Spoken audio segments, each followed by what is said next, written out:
Olá, eu sou Sidney Gomes e este é o Sem Protocolo, o nosso bate-papo direto e sem complicações sobre os assuntos que importam aqui no Parlamento Mineiro. E eu converso hoje com Ioannis Constantinos Grammatikopoulos.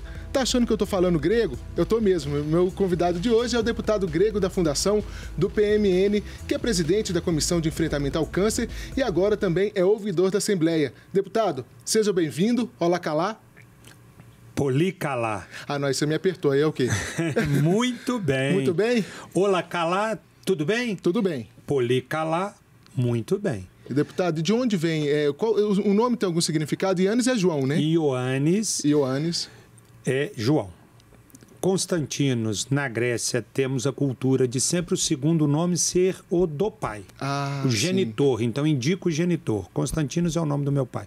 Grammatikopoulos é o sobrenome. E esse Grammatikopoulos tem significado? Não, é alguma coisa ligada à gramática. Uhum.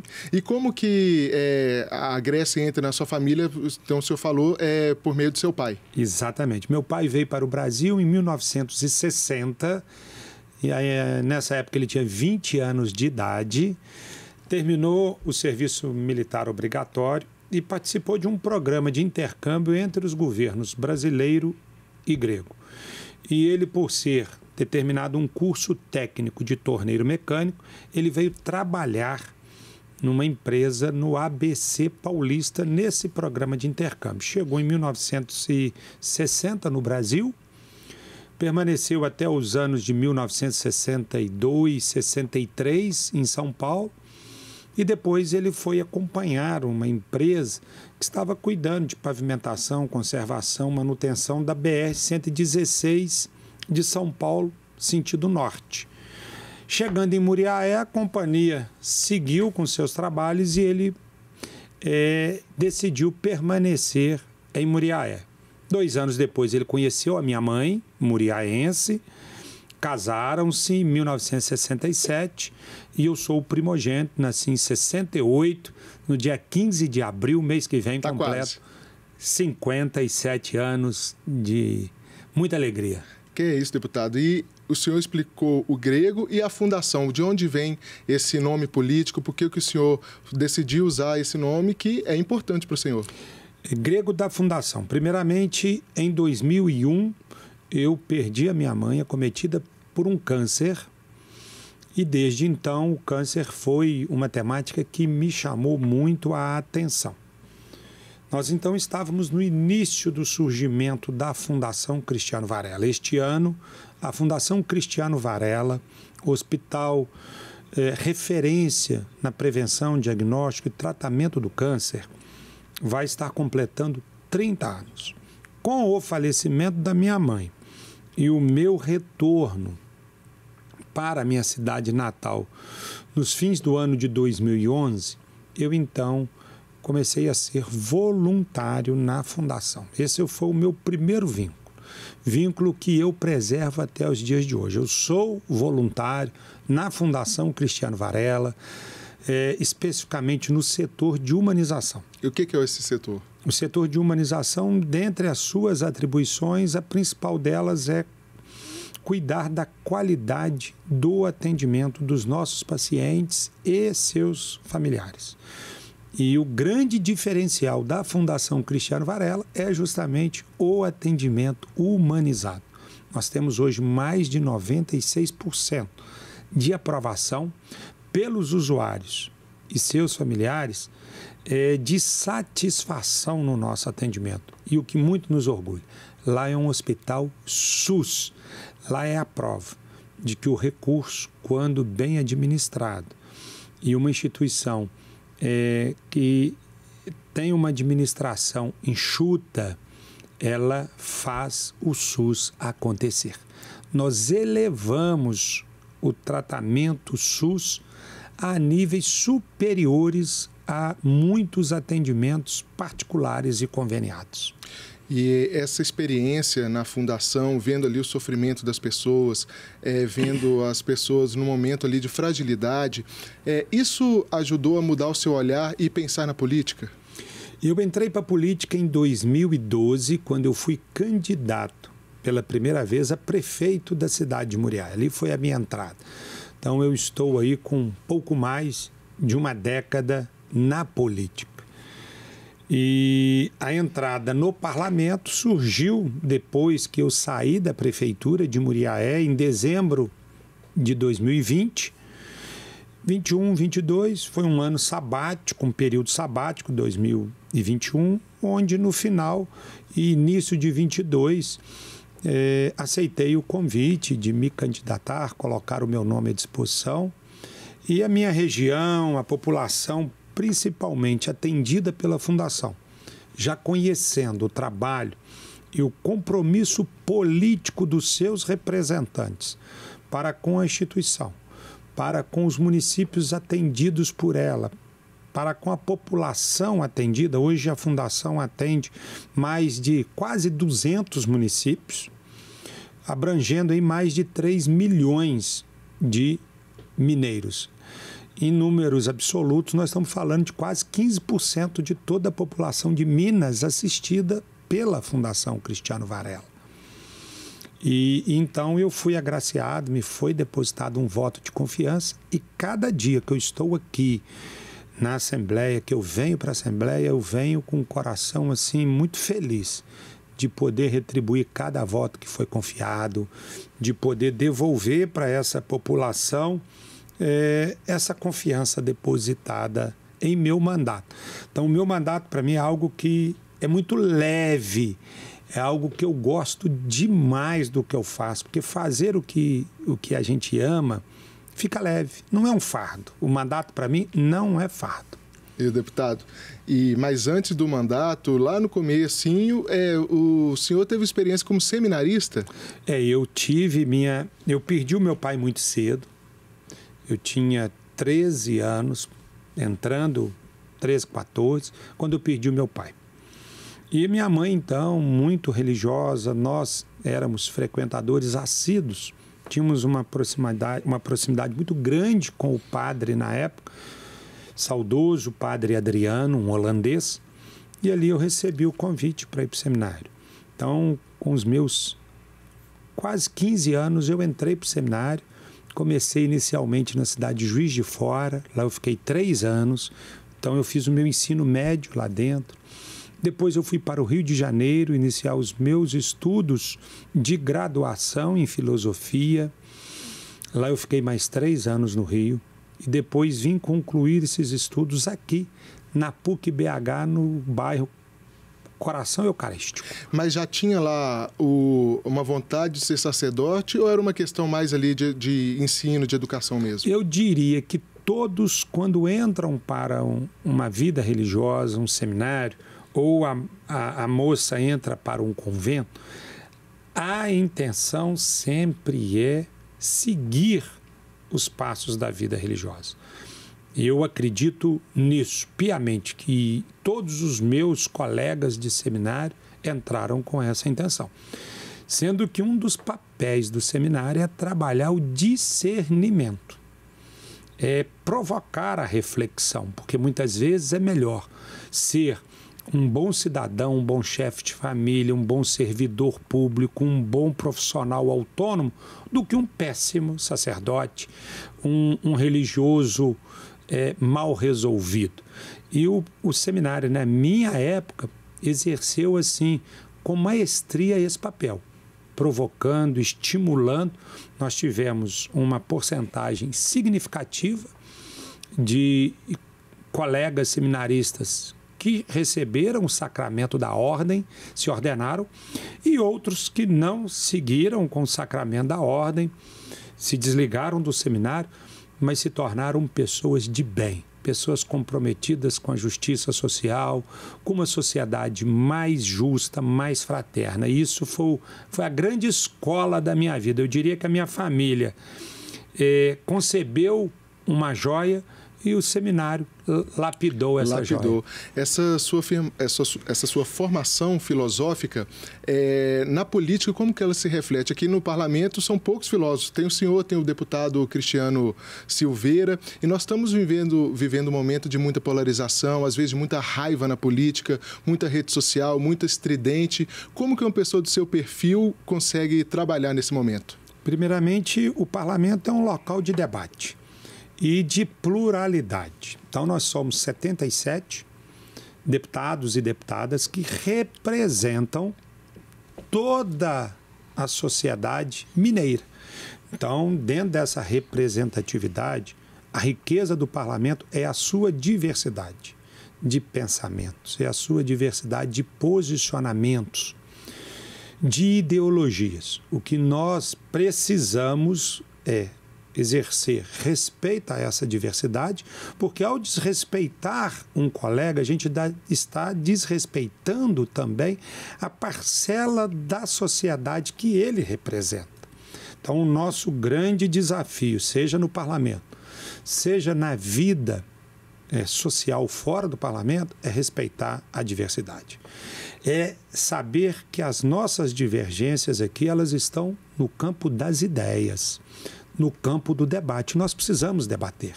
Ninguém aqui tem que ficar acanhado.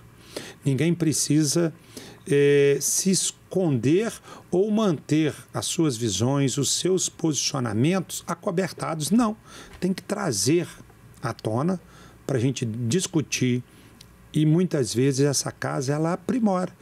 Eu nunca chego aqui, ou os meus colegas, com um pensamento, um posicionamento já definido.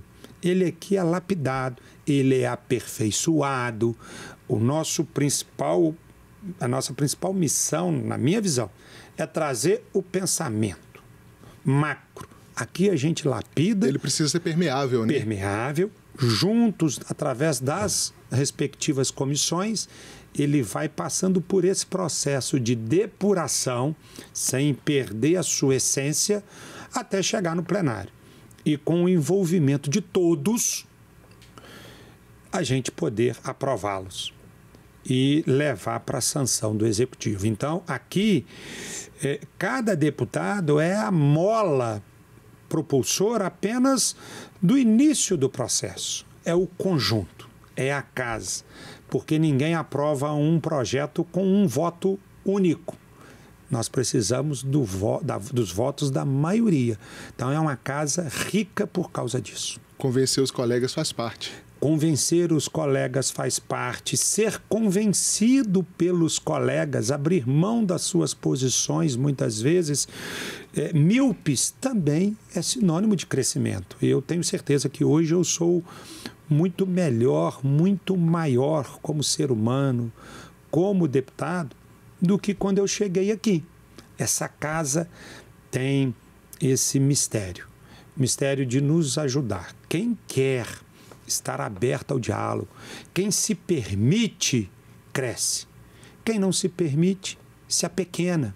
E muitas vezes sai dessa casa muito menor do que entrou. Então, as oportunidades são para todos. E eu procuro aproveitar cada oportunidade, como essa que você citou, quando fui convidado e escolhido a assumir o papel de ser ouvidor geral da casa. Pois é, o que é ouvidor da Assembleia? Esse seu perfil ajuda também, né? Ele me ajuda e a própria palavra já traz a sua essência. Ouvidor é aquele que tem a capacidade de ouvir. Esse é o principal objetivo. Ouvir. Ouvir as reclamações, ouvir as denúncias, ouvir as sugestões, porque as pessoas não entram em contato com a ouvidoria só para reclamar. Elas trazem as suas contribuições ricas através de sugestões. E o nosso papel, meu como ouvidor e de toda a casa, com o meu suporte técnico, com a sua consultoria, primeiro, é a gente deixar e, de maneira célere, responder a todos que chegam nessa casa através da ouvidoria. E geralmente são questões relacionadas aos mandatos, ao funcionamento da casa, aos servidores, como é que funciona? É um misto. O ouvidor geral do parlamento, ele é, acima de tudo, a ouvidoria para falar dos membros dessa casa. E a casa está dando um passo muito importante, quando agora ela caminha para criar as regras, os marcos éticos, os regulamentos também da ouvidoria dos seus servidores, para que ela não se limite apenas aos parlamentares. Todos nós aqui, independente da função que ocupa, nós devemos prestação de contas. Faz parte da transparência do poder público, né? Faz parte da transparência, da lisura. E então, assim, chega de tudo, um misto de tudo. E aqui nós mexemos com vidas de pessoas. E aqui não é uma confraria, ou o clube do Bolinha, ou o clube da Luluzinha. Não. Aqui é a casa de cada cidadão, de cada cidadã, e nós temos esse compromisso, como ouvidoria, de dar resposta, de não deixar ninguém no vácuo. Isso aproxima, né? Isso aproxima a sociedade da Assembleia. E eu assumo esse cargo não só com a responsabilidade que ele detém enquanto cargo, mas com o compromisso com o nosso presidente, Tadeu Leite, com os líderes dessa casa, com todos os parlamentares, de juntos buscarmos fazer dessa casa uma casa que seja vista com respeito, uma casa que seja vista como uma casa que ouve, mas que também dá devolutiva dos questionamentos, das perguntas, das reclamações e as denúncias, sendo fundamentadas, elas precisam ser apuradas com amplo direito ao contraditório, sem ferir as etapas, a legítima defesa, e não se sentir cerceado, e sempre reportando aquele cidadão, aquela cidadã ou aquela entidade de classe que, porventura, trouxe a sua demanda para dentro da ouvidoria. Deputado, e também neste ano o senhor foi eleito presidente da Comissão Extraordinária de Combate e Enfrentamento ao Câncer, que o senhor já disse aqui, é um assunto muito caro ao senhor. Como que a sua experiência está fazendo diferença nesse trabalho dessa comissão? Primeiramente, eu quero agradecer a todos que me confiaram esta presidência. É um orgulho para mim, já no meu primeiro mandato, no segundo biênio dessa legislatura, assumir esta presidência. Este tema é um tema que eu domino muito, é um tema que eu vivo no meu cotidiano. E eu digo, o tratamento do câncer, ele é igual à fome. Quem tem pressa. Porque quem está com fome agora, a gente não pode dizer, espere até amanhã que eu vou te dar um prato de comida. A fome é para agora. E o diagnóstico do câncer, ele tem que ser imediato. Nós temos as leis dentro dos 30 dias iniciais já fazer o diagnóstico e dentro dos 60 dias iniciais já iniciar o atendimento. É um grande desafio, porque nós temos estudos que apontam que até o ano de 2050, ou seja, nos próximos 25 anos, os casos de câncer no mundo têm uma prospecção de dobrar, aumento de 98% do aumento de câncer. Isso por diversos hábitos que a sociedade atual tem. Nós não podemos esperar esses casos chegarem para a gente depois se estruturar para atender a população. O nosso desafio é nos prepararmos, nós estarmos estruturados para, conforme eles forem crescendo gradualmente, a gente já ter condições de atuar. E o governo do estado de Minas Gerais eu preciso ser justo, tem tido um olhar nesse sentido. A Fundação Cristiano Varela, com a sua expertise, com o seu case de sucesso, hoje recebeu autorização para construir um braço, uma extensão da Fundação Cristiano Varela na cidade de Ubá, que fica a aproximadamente 100 quilômetros da cidade de Muriaé. Qual é o papel desse braço? hoje em Ubá e muito em breve em Manhuaçu, também a 100 quilômetros, né? Só que em sentidos opostos.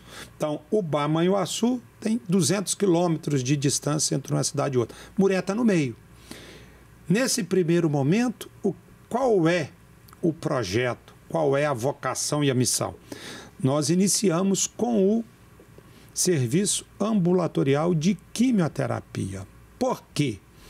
De todo o tratamento do câncer, os estudos apontam que só a quimioterapia ocupa 80% em média do tratamento.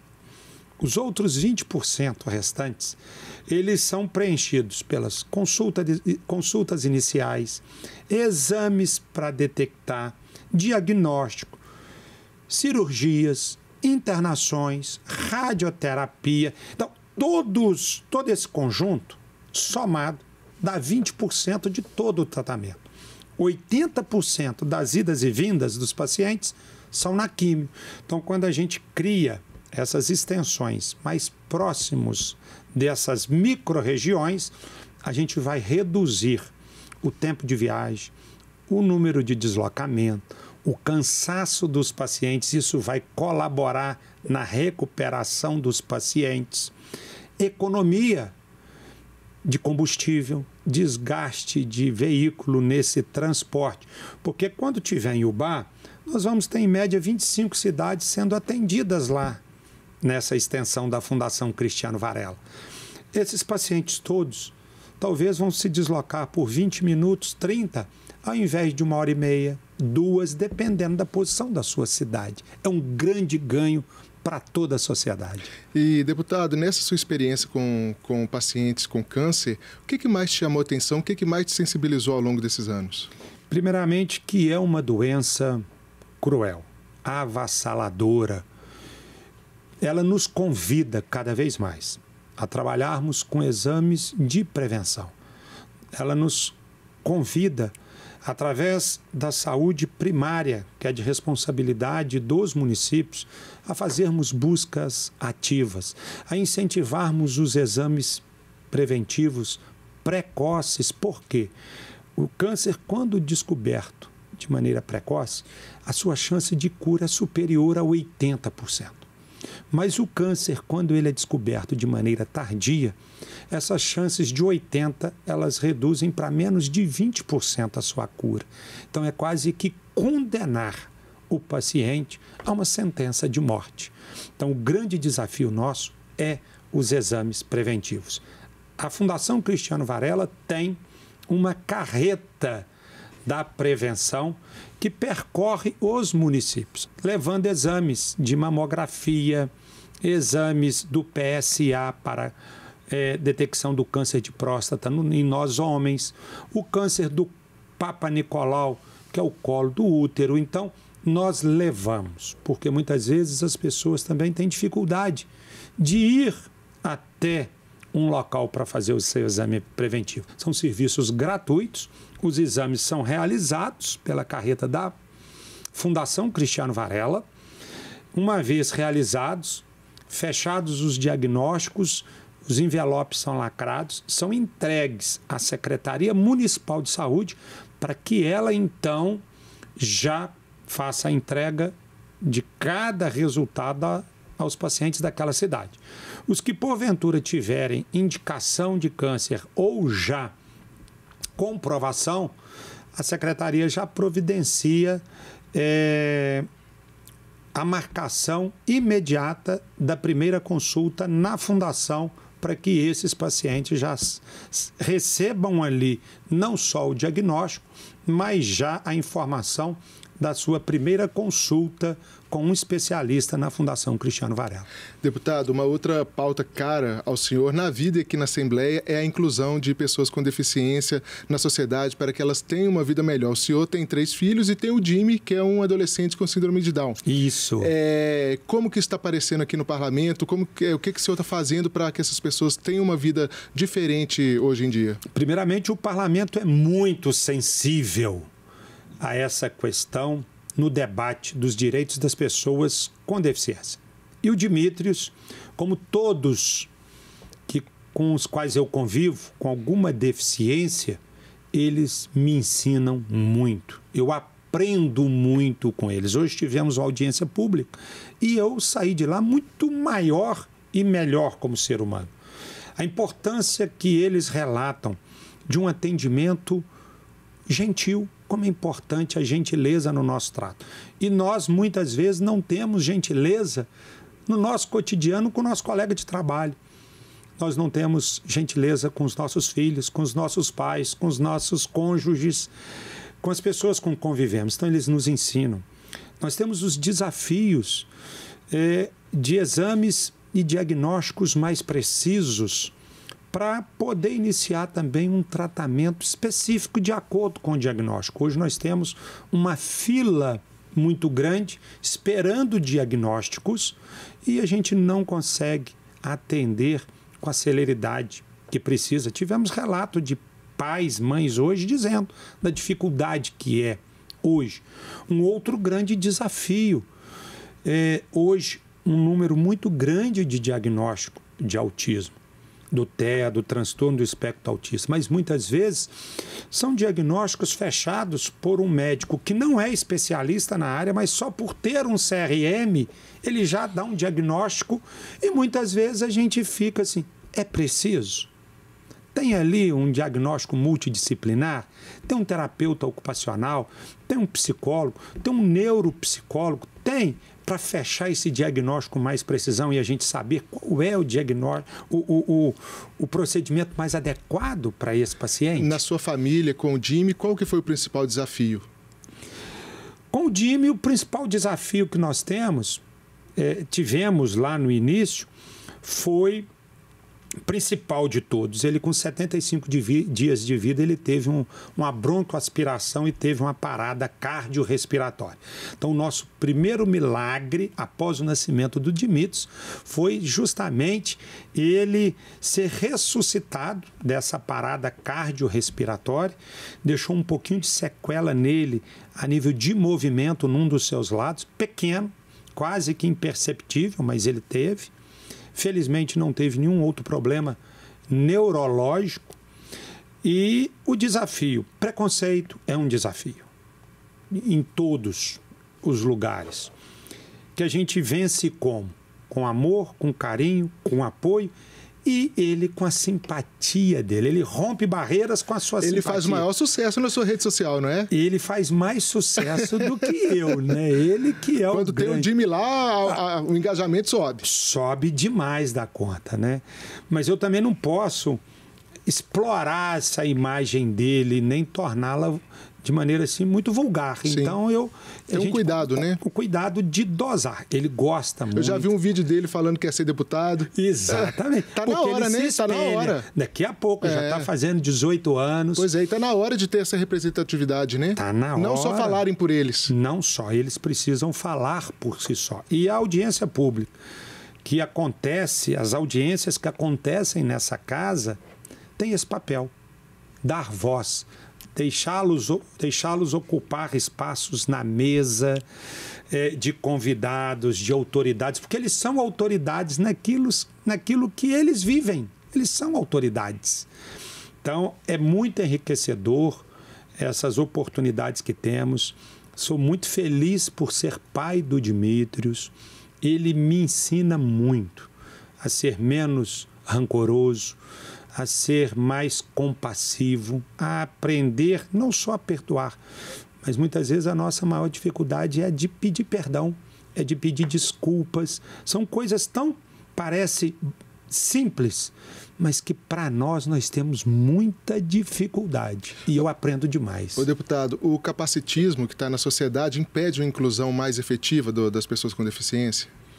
Com certeza. Quando as pessoas, por egoísmo, por desconhecimento, são cegas, que elas têm capacidade, que elas têm potencial, o que nós precisamos fazer? Estimular. Existem algumas iniciativas, né, de inclusão, de cotas, mas é pouco, né? Ainda é pouco.